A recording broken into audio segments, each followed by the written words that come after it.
Well, hi, everyone. Welcome to the Buffett and Beyond ETF report for July 20, 2024. And folks, we're going over all the ETFs, or most of the ETFs, what's up, what's down, and how are our two favorite portfolios doing. Well, we're kicking butt, folks. That's all I could say. All right. Remember, if you want to live on this beach like Jimmy Buffett used to do, you've got to learn how to invest even better than Warren Buffett does now. And the first thing we're going to do is look at the QQQs, and that's the NASDAQ 100, and we can see how this rolled over. Green line is a 20-day moving average, blue line is a 50-day moving average, and I think we're going to kind of expect it to come down to this 50-day moving average and at least test it. One good thing down here is that the downward volume, which are these red vertical lines, seems to be drying up. So it looks like the panic has not set in, the panic is over, and people are less and less inclined to sell. So that's a good thing. However, down here, our intermediate term indicator is still pointing down and looking to go down maybe a little bit further here. So we'll see what happens, but right now everything's pointing down. When we look at the S&P 500, we're seeing the same exact thing. Volume drying up a little bit in here, coming down past that 20-day moving average. Now don't forget to go and look at our Saturday recap letter, and we'll show you more charts of the S&P 500 and what we think is going to happen. But right now we're below that 20-day moving average, closed below it. That's right where we are, right in here, and maybe on our way to the 50-day moving average. Indicator, intermediate term indicator down here pointing down. And let's look at the transportation. Well, the transportation was doing good because, remember, the Dow Jones Industrial Average was going up on many days that the S&P was going down, and also when the NASDAQ was going down. So the Dow had a nice rally in here, and the transportation leading that rally. But then on Wednesday and Thursday, we got a down day. But then on Friday, we almost bounced off this 20-day moving average, didn't we? This is still pointing up, but this black line here is now kind of not sure if we're rolling over or not, but it has to cross over this red line in here in order to get a sell signal. So the transports are looking fairly good, as is the Dow relative to the S&P and the tech stocks. And of course, what we're doing is, or what the market's doing, is selling those big tech names and getting into the smaller names, and also getting into the industrials. In other words, the market is selling off the stocks that have done well all year, and they're getting into stocks that haven't moved very much. And when we look at the home builders, which was our strong, we had a couple of stocks in here and still pointing up down here. And we can see up here, we haven't even come down to that 20-day moving average at all. So the home builders still doing pretty well in here. And that is because we expect, or the market expects, about 100% chance that the Fed is going to lower interest rates in their September meeting. So this is what's keeping the home stocks up. But we had this relatively long period of decline in home builders as the market was not sure about interest rates. But over the past couple of weeks, Fed Chief Powell has been talking very dovishly. In other words, not in other words, but in so many words, he said that he doesn't mind lowering interest rates before inflation gets down to 2%.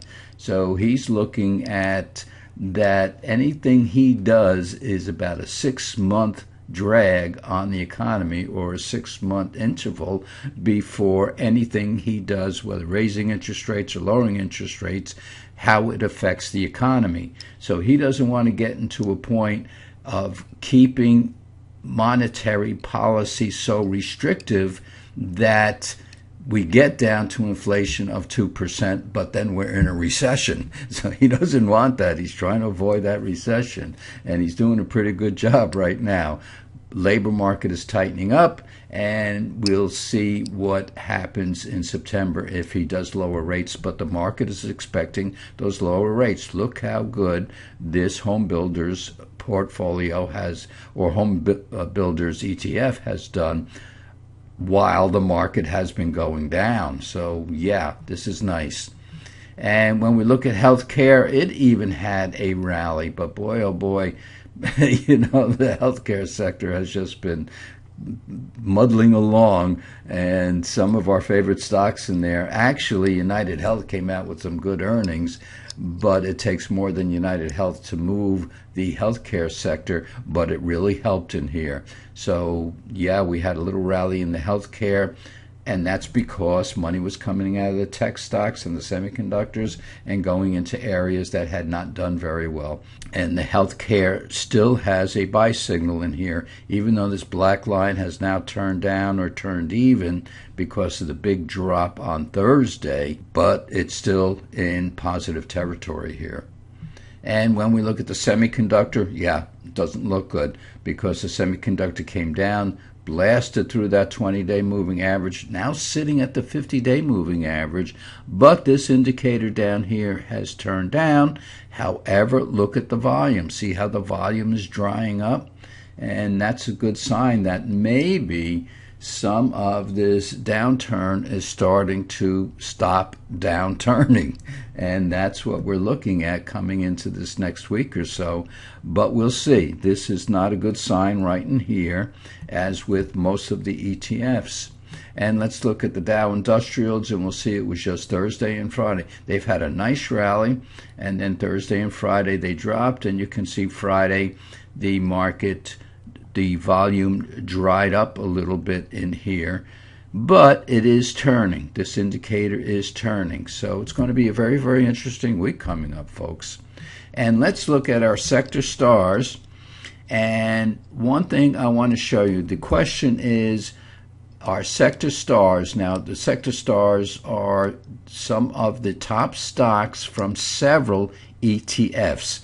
So we named, or I should say a friend of mine named this portfolio the ETF Sector Stars. And there's more stocks in it than are in the QQQs, which we're going to get to in a second. But let's look at the S&P. The S&P is up 15.4%, which is very good. The QQQs are up only 16%. This is year to date now. And the Dow is up just several percent over this entire year. And the S&P equally weighted stocks are up less than 10%. So we're looking at different markets here, because this S&P is capitalization weighted, where you take the number of shares outstanding and multiply it by the price. And when you look at Google, when you look at Meta, when you look at Apple, Microsoft, you look at those big stocks, and those big stocks have a big influence on the S&P 500.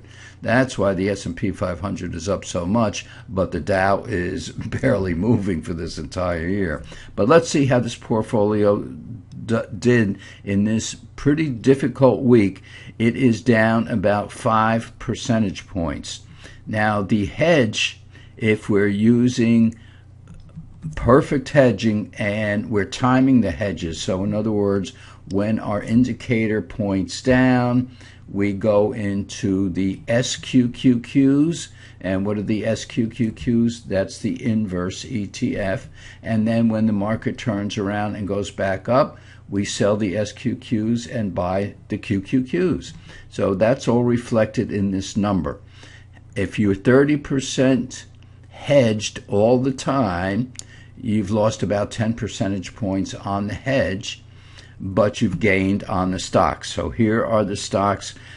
Mainly what I want to show you is that over the past 5 trading days, this portfolio is down 5 percentage points. Let us look at the QQQs. The QQQs, which is more volatile, is down 10 percentage points. But even though it's down 10 percentage points at 29%, it's still above. Now we're back at the sector stars. It's still above the sector stars. So what we see, and that question is, should we be in the sector stars, which has more stocks, or should we be in the QQQs? Well, the QQQs probably will give you a better return. They have all the, for the past 5 years that we've had the portfolio, they have returned more, but it's more volatile. So if you want to take some of the volatility out, maybe the sector stars is the way to go. Now, if you're timing the hedging, you're down 0.2% over last week, because the hedges are actually gaining money. Because don't forget, when the market goes down, we're in the inverse ETF. When the market goes back up, we're in the QQQs, which is the positive ETF. So what we're doing is we're outperforming the market with timing the hedges or not timing at all. So this is pretty interesting on timing those hedges. And many of you have the sector stars and you say, just let it ride, because we have good stocks in the sector stars, all the big names, and some names you haven't heard so much of because they're in other ETFs that are not all over the news every day. So we're doing pretty good in here with the up 27% last week, up 23% this week, and just down 4 percentage points. I'm not sure if I said that before, but yeah, we're down 4 percentage points, while the NASDAQ top stocks down 10 percentage points, but the NASDAQ is ahead at a positive 29%, almost doubling the S&P. So, I mean, this is nothing to cry about. And if you're timing those hedges, you're up 28.4%. Very nice. So is it the QQQs you want to be in? More volatile, but a higher return so far. Or in the sector stars, where you have more stocks, you're going across ETFs. So we have stocks from various other ETFs also down only 4 percentage points over the week, but at 23.8%, call it 24, where it's down 4 percentage points, but up 23.8%. Where the QQQs are down 10 percentage points over the week, but still up 29%. So there you have your choice. And yes, we can have timing, or timing the timing in those QQQs. Very interesting, folks. So we're doing very, very well. So, folks, remember, we had a tough week this week. We had some downdrafts going down, but that downward volume is starting to dry up. So you go out this weekend, you forget about the market, you just enjoy your family, enjoy your loved ones, or just go walking alone and forget about everything. And remember, if you want to walk on this beach like Jimmy Buffett once did, you've got to learn how to invest even better than Warren Buffett does now. So, folks, yeah, the market will be open on Monday, so we'll see you back here in a couple of days.